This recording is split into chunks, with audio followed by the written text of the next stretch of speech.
राय साहब आपसे शुरुआत इसलिए कर रहा हूं कि उसकी टेक्निकलिटी जरा समझना चाह रहा है, लीगल, क्योंकि अब मामला लीगल फ्रेमवर्क में है। जो महिला सांसद हैं, 11 महिला सांसद हैं कांग्रेस की, उन्होंने एक ज्वाइंट चिट्ठी लिखी है ओम बिरला जी को, और उस चिट्ठी में सिलसिलेवार उन्होंने वो सारी बातें बताई कि किस तरह से हुआ, कैसे राहुल गांधी को बार बार आपने नहीं बोलने दिया, कैसे आपने वो किया, और कैसे निशिकांत दुबे जो आपका एक, उसने किस तरह से गंदी गंदी बातें किसी के चरित्र के ऊपर, इंदिरा गांधी और नेहरू के चरित्र के ऊपर लांछन लगाने, किताब को पढ़ पढ़ के शुरू किए। इसका विरोध करने और आदमी कहां जाएगा? बीजेपी दफ्तर तो जाएगा नहीं कोई, अगर वो है। आपके दफ्तर गए, आपके दफ्तर में उन्होंने कहा कि आपकी मौजूदगी में अगर इस तरह की बातें हुई हैं तो बड़ी अशोभनीय है। और उसके बाद मोदी जी को लगा कि अब तो कुछ हो जाएगा, तो मोदी जी वहां से भाग लिए। आपके ऊपर प्रेशर ये बनाया गया कि आप वहां जाके बोलिए कि मोदी जी इसलिए नहीं आए हैं कि मुझे पक्की खबर थी कि मेरे ऊपर, इनके ऊपर हमला होता। देश के प्रधानमंत्री के ऊपर अगर हमला होने की खबर है, अब राय साहब मैं आपसे पूछना चाह रहा हूं, अगर राय साहब आपको ये मालूम है कि देश के प्रधानमंत्री के ऊपर हमला होना है, आप ओम बिरला और इनको तो छोड़ दीजिए, और आप ये बयान जारी कर रहे हैं, तो क्या कानून आपको ये देता है इजाजत कि आप ना बताएं कि हमला होने वाला है? अगर यहां प्रधानमंत्री कल के दिन इलाहाबाद आए, मेरे पास पुख्ता खबर है कि हमला होने वाला है, कौन कौन लोग, तो आपसे क्या ये नहीं पूछा जाएगा कि राय साहब जरा बताइए हमला कौन कौन करने वाला है? क्योंकि बताया ये गया था, अच्छा ये अनरिटन से आ रहा था कि उनके कान काट लिए जाते, उनको उन लोग दांत से काट लेते। तो ये महिला सांसदों का अपमान है, और मैं यही से शुरुआत कर रहा हूं राय साहब कि ये शायद बेसिस बन रहा है ओम बिरला के ऊपर इम्पीचमेंट या नो ट्रस्ट, उसका जो भी नाम होगा वो लाने का। और ये देश की उन 11 महिला सांसदों के साथ जाती हुई है कि उनके ऊपर आप ये आक्षेप लगाएं कि उनके ऊपर ये अटैक करने वाली थी। मैं इसी से शुरुआत कर रहा हूं। ओम बिरला हिंदुस्तान के इस समय के कानून के हिसाब से क्या ये ड्यूटी बाउंड है बताने के लिए, और खास करके संसद में बताने के लिए कि वो कौन सांसद थे जो मोदी जी के ऊपर हमला करने वाले थे? राय साहब। सर, एक बार माननीय प्रधानमंत्री जी नेपाल पंजाब के दौरे पे थे और अपने आदत के विरुद्ध वो सड़क मार्ग से जा रहे थे, और एक जगह कुछ देर तक वो रुके और उस पर बड़ी फोटोग्राफी हुई, और वहां से वापस लौटते समय एयरपोर्ट के बाहर उन्होंने कहा कि जाकर बोल देना अपने मालिक से या मुख्यमंत्री से कि मैं जान बचाकर वापस जा रहा हूं। उस समय का थ्रेट ये था, बताया गया कि आगे किसानों का जाम लगा हुआ है, धरना चल रहा है, आप वहां जाएंगे तो क्लैश होगा, एक तरह से आपकी सुरक्षा को लेकर हम चिंतित है। तो यहाँ तो समझ में आ रहा है कि किसानों से उनको डर था, और किसानों ने दिखा भी दिया कि मोदी जी से ज्यादा शक्तिशाली व्यक्ति हैं, जो दिल्ली के सीमा को 13 महीने तक घेर सकते हैं, और जो उनके घुटने टिकवा सकते हैं। भले वो किसानों को उन्होंने खालिस्तानी पाकिस्तानी सब कुछ कहा, लेकिन सदन के फ्लोर पे सदन का मालिक ओम बिरला अगर ये कह रहा है कि मुझे अंदरूनी खबर थी कि देश के प्रधानमंत्री के ऊपर खतरे की आशंका थी, तो उसे पहले तो पार्लियामेंट स्ट्रीट थाने में पैदल जाना चाहिए मकर द्वार से निकलकर, और एक तहरीर देना चाहिए कि इसकी पूरी जांच होनी चाहिए कि हमारे देश का प्रधानमंत्री कैसे संसद के भीतर भी सुरक्षित नहीं है। आपको याद है, कुछ मनचले लड़के किसी तरीके से वहां पहुंच गए थे संसद के गैलरी में, और वहां किसी सीआईएसएफ और सीआरपीएफ की जरूरत नहीं पड़ी। जब वो कूदे तो हमारे वीर सांसदों ने ही उनको दबोच लिया और उनको पुलिस के हवाले किया, जिसमें हमारे राजस्थान के लंबे चौड़े सांसद, नाम भूल रहा है, उन्होंने तो एक के छाती पर चढ़ के बैठे हुए थे। तो जहां हमारे संसद इतने वीर बहादुर आत्मबली हैं कि वो सीधे आक्रमण का मुकाबला किए, अपने जान की बाजी। इसी संसद के परिसर में उत्तर प्रदेश के लड़के थे ज्यादातर, जिन्होंने शहादत दिया था जब आतंकी हमला हुआ था। तो संसद का तो संविधान और राजनीति में इतना बड़ा स्थान है कि इस संसद को बचाने के लिए हमारे सिपाहियों ने शहादत दी, हमारे सांसदों ने जान पे खेल कर संसद के में ऊपर दीर्घा से कूदने वालों को दबोचा।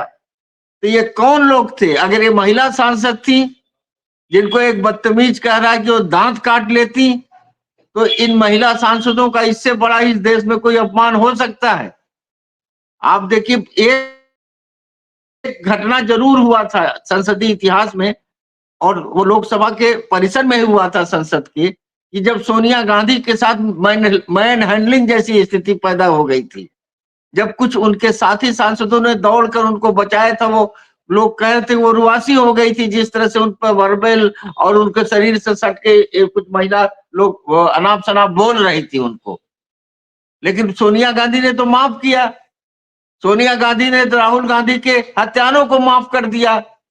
प्रियंका गांधी ने तो राहुल गांधी के राजीव गांधी के हत्यारों को माफ कर दिया। तो उनका तो दिल बड़ा है, उनके साथ जिसने बदतमीजी किया उससे माफ किया।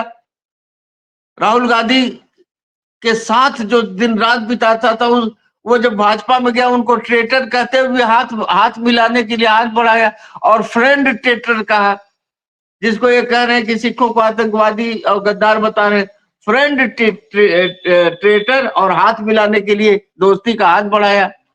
ये उनकी उदारता है। तो ये ओम बिरला जैसा व्यक्ति दिल्ली में जो 2 खरीदने वाले और 2 बेचने वाले बैठे, उसके अलावा 2 व्यक्ति और हैं। एक तो ओम बिरला है जो संसद का गलत घोट रहा है और संसदीय सिस्टम का, और दूसरा हमारा मुख्य चुनाव आयुक्त है, और वो पूरी की पूरी संवैधानिक चुनावी प्रक्रिया का गला घोट रहा है। तो ये दिल्ली में इस देश के संविधान के लिए 2 लोग एक चुनौती बने हुए हैं। तो ओम बिरला जैसा गैर जिम्मेदार आदमी जो निशिकांत दुबे को ये कहने की इजाजत देता है कि इंदिरा गांधी की किन किन महिलाओं से नेहरू जी के संबंध थे, नेहरू अपनी बहन के बेटियों से के गले भी लिपटे हैं, तो वो कह रहा है कि देखिए नेहरू जी का अयाशी करते हुए फोटो नेहरू और एडवीना के संबंधों को उजागर कर रहा है। उस नालायक को बलराज मधोक की किताब की वो पेज पढ़नी चाहिए जिसमें उन्होंने नानाजी देशमुख से लेकर अटल जी को, जो हम लोग नहीं कहते, हम लोग अटल जी को सम्मान करते हैं, नानाजी देशमुख का भी सम्मान करते हैं, और उनके जिंदगी की जो भी स्वतंत्रता थी उस पर कोई सवाल नहीं उठाते। लेकिन ये गंदे लोग निशिकांत दुबे जैसे भाड़े के टट्टू जिस तरह से मरे हुए लोग इंदिरा गांधी के जीवन पर यह कीचड़ उछालने वाली इसकी हैसियत, जिस पर कीचड़ उछालने की हैसियत इनके अटल जी की नहीं हुई, उस पर यह कीचड़ उछालना है। तो ये इसके खिलाफ तो महाभियोग की कार्रवाई होनी चाहिए। ये हर प्रकार से इसके खिलाफ इम्पीचमेंट की कार्रवाई दोबारा होनी चाहिए, और दूसरे इससे पूछा जाना चाहिए कि वो सारे सबूत पेश करे, वो सारे सबूत पेश करे। आपने जब कहा, रक्षा मंत्री जब कहे कि किताब ही नहीं लिखी गई, न छपी है, तो क्या सबूत है?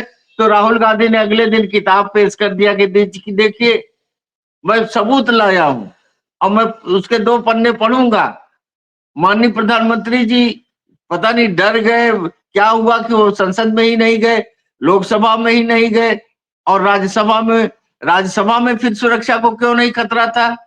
अगर लोकसभा में सुरक्षित थे माननीय प्रधानमंत्री जी, तो राज्यसभा में उनकी सुरक्षा के लिए क्या विशेष इंतजाम किया गया? क्या उनके कुर्सी के इर्द गिर्द एसपीजी कमांडो बैठाए गए? कौन लोग थे जो माननीय प्रधानमंत्री के सुरक्षा में वहां पर लगे हुए थे? तो ये एक बड़ा उपहास है, हमारे लोकसभा की सारी परंपरा को कलंकित किया ओम बिरला ने, और खुद हमारे प्रधानमंत्री की प्रतिष्ठा को धूमिल धूसरित किया। जिस आदमी का सीना 56 इंची का हो, जिसको देखकर चीन का राष्ट्रपति कांपने लगता हो, जिससे दोस्ती करने के लिए ट्रंप बेकरार हो, और hello Trump, my dear friend Trump कहता हो, जो पुतिन को गले मिलके, और जो हमारे ब्रिटेन प्राइम मिनिस्टर के साथ अंग्रेजी में चुटकुलेबाजी करके मजाक उड़ाता हो, उस विश्व मानव को एक अदना सा लोकसभा का स्पीकर असुरक्षित घोषित करके और उनको रोक दे रहा है लोकसभा में आने से। लोकसभा में 1.5 घंटे की उनकी स्पीच होती, सारे देश दुनिया को नई रोशनी मिलती और एक विश्व मानव का एक नए ऊंचाई का उदय होता। उसको रोककर ओम बिरला ने जिस तरह से लोकतंत्र की क्षति पहुंचाई है, ओम बिरला के खिलाफ कार्रवाई होनी चाहिए। ओम बिरला के बच्चों का जो आईएएस में चयन को लेकर भी जितने विवाद है, इस पर भी जांच होनी चाहिए, क्योंकि ये सारे लोग अब डिजास्टर मैनेजमेंट का इंचार्ज होने के बावजूद भी डिस्ट्रिक्ट मजिस्ट्रेट गाजियाबाद को दंडित नहीं किया गया, जबकि उन्हीं के सामने वो बच्चा 2 घंटे तक ठंडे पानी में चुभ चुभ को मरा आधी रात को।